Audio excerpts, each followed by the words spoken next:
सबसे पहली बात, जजमेंट जो टर्म है वो डिफाइंड है अपने सीपीसी के अंदर, ऑर्डर 20 के अंदर। अगर मैं सेक्शन की बात करता हूं कि टर्म क्या है, जजमेंट। ध्यान से समझना, बहुत इंटरेस्टिंग, पूरा सीपीसी इंटरेस्टिंग है, बोर नहीं लगेगा कहीं से किसी एंगल से। जब आप कैसे प्रॉब्लम सॉल्व करोगे तब आपको बड़ा इंटरेस्ट आने वाला है इन चीजों में।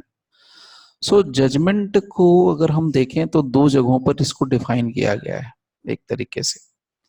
सेक्शन में अगर हम बात करते हैं तो सेक्शन 29 के अंदर जजमेंट का जिक्र किया गया है, और दूसरी वो जगह है जहां पर ऑर्डर 20 रूल 4 के अंदर कहा गया है। सब रूल कहें तो 2 है। पूरा अगर मैं डिटेल से आपको डिस्क्रिप्शन दे दूं तो आप चाहो तो डायरेक्ट निकाल के देख सकते हो कि ऑर्डर 20 में क्या प्रोविजन है, और ऑर्डर 20 रूल 4 में क्या प्रोविजन कहा गया है, या सब रूल के अंदर क्या कहा गया है। लेट्स सी क्या कहा गया है। पहले हम लोग सेक्शन से बात करते हैं और उसके बाद बात करेंगे बाकी चीजों पर।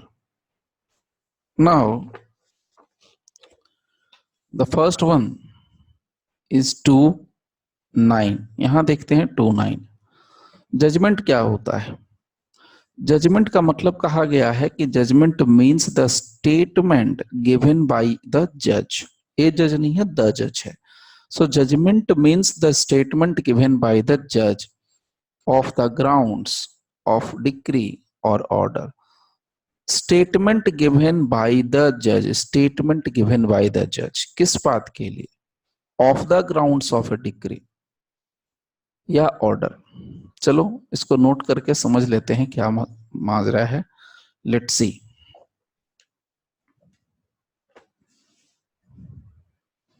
जजमेंट मीन्स, छोड़ देते हैं मीन्स को, the statement given by the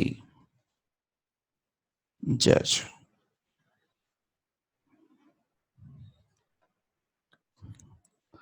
now given by the judge of the grounds for, इसको यहां लिखूंगा, for a decree or order.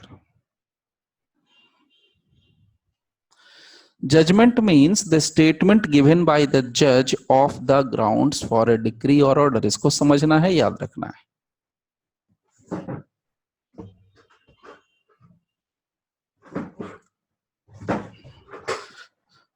जिनको उतारना है उतार लेना। अगर मैं यहां से सीधे सीधे इजी बात करता हूं, आपके लिए मैं एसेंशियल एलिमेंट निकाल के दूं जजमेंट के बारे में, तो जजमेंट क्या होता है?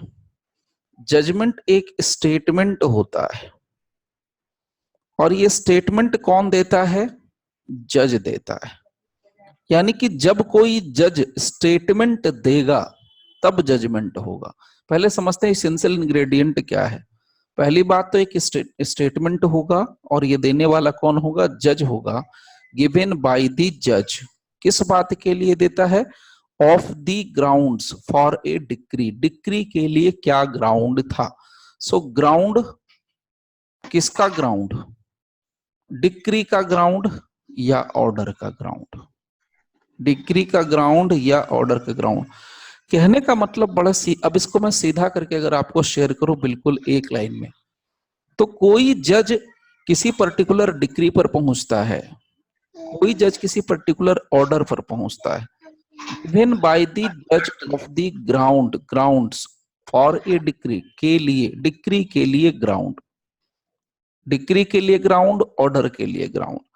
तो ऑर्डर के लिए ग्राउंड, आधार, बेस कहां से आया वो बताना है, वही स्टेटमेंट। यानी जिस आधार पर, जिस बेस पर, जिस रीजनिंग पर कोई जज किसी डिक्री पर पहुंचता है, कोई जज किसी ऑर्डर पर पहुंचता है, वो आधार, वो बेस, वो एक स्टेटमेंट होता है, and that statement is called judgement. यानी कि सीधी से बात कहा जाए तो जहां जज है, और जज क्या कर रहा है? जज डिक्री दे रहा है। जज क्या कर रहा है? जज एक ऑर्डर पास कर रहा है। लेकिन ये जज हवा में और सपने में उठ करके कोई डिक्री और ऑर्डर नहीं पास करता है। ये डिक्री और ऑर्डर पास करने के पहले जो इसको यहां से यहां तक की जो जर्नी है, ये डिक्री और ऑर्डर पास करने के लिए जो इसको आधार चाहिए, किस आधार पर वो डिक्री पास करी, किस आधार पर वो ऑर्डर पास करा, उसका ग्राउंड, ये जो ग्राउंड है, that ground is a statement and that statement is called judgment. That statement is called judgment. So याद रखना है, एक लाइन का मसला है, ज्यादा बहुत लंबा चौड़े बात नहीं है।